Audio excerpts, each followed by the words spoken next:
আসসালামু আলাইকুম, কি অবস্থা সবার? This is Mitu from Mitu's diary. অনেকদিন পরে আবারও আপনাদের কাছে চলে আসলাম। কি অবস্থা, সবাই কেমন আছেন? ইদানিং আমি এত অলস হয়ে গেছি, কোনো ভিডিও কোনো কিছু করার মন মানসিকতা আমার নেই। কতদিন ধরে এই ভিডিও ক্লিপগুলো আমার গ্যালারিতে পড়ে আছে, তারপরেও আমি এডিট করতেছি না অলসতার কারণে। আমি এত অলস।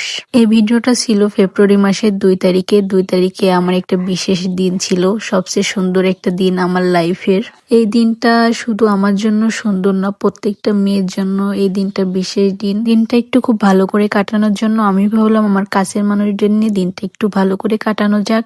তাই সকাল সকাল ঘুম থেকে উঠে আমি আমার বোনকে আমার সাথে করে নিয়ে যাই, কিছু বাজার করে নিয়ে আসলাম। বাজার থেকে অনেকগুলা বাজার করছি, বাসায় নিয়ে আসছি। বাসায় এনে খালামণিকে বললাম তুমি একটু দেখো সবকিছু ঠিকঠাক আছে কিনা। তো খালামণি একটা একটা করে বের করে দেখতেছিল যে আমি ঠিকঠাক বাজার করতে পারছি কিনা। জীবনের ফার্স্ট টাইম তো এতগুলা বাজার করলাম। এখানে কিছু বাজার আছে, এর আগে আমি কিছু বাজার করছিলাম আর আজকে কিছু বাজার করলাম। একটু বিরিয়ানি রান্না করব, জীবনের ফার্স্ট টাইম বিরিয়ানি আমি ট্রাই করব। বাজারও আমি করলাম, বিরিয়ানিও রান্না করব, দেখি কেমন হয়। জানি না, আশা করি ভালো হবে, আশা করতেছি।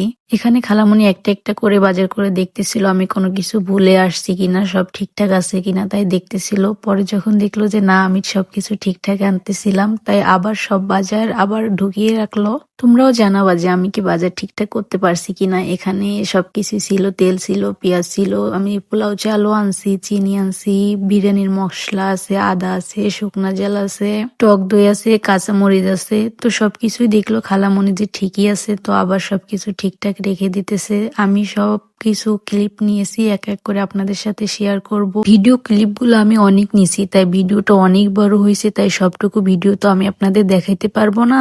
আজকে কিছু দেখেন, বাকিটা আমি ফিরে দিন আবার দিব। এখানে মুরগির মাংস আছে, আগের দিন আমি মুরগির মাংস এনে রাখছিলাম, খালামণি কেটে কুটে ফ্রিজে রাখছিল। আজকে বিরিয়ানি রান্না করার জন্য ফ্রিজ থেকে বের করে নিয়ে আসছি, তো সবগুলা আমি তেলে করে ভেজে নিব। এখানে আমি সবগুলো একসাথে ভাজলে তো মনে করেন যে ভাজা হয় না সুন্দরভাবে প্রপারলি, তাই আমি কিছু ভাজবো, অল্প কিছু ভাজবো আর বাকি কিছু পরে ভাজবো। আমি ভাজার জন্য অর্ধেক মাংস এখানে দিয়ে দিতেছি, দেওয়ার পরে আমি এটা আস্তে আস্তে করে ভেজে নিব। এখানে হলুদ ছাড়া ভাজতেছি, হলুদ দিলে কি হয় জানেন, পুড়ে যায়, মানে লেগে যায় কড়াইতে। হলুদ ছাড়া ভাজলে, এখানে হলুদ ছাড়া ভাজলে মাংসটা সুন্দরভাবে ভাজা হয়, কড়াইয়ের সাথে লাগে না। তাই একটু লবণ মাখিয়ে আমি এটা সুন্দরভাবে ভেজে নিব।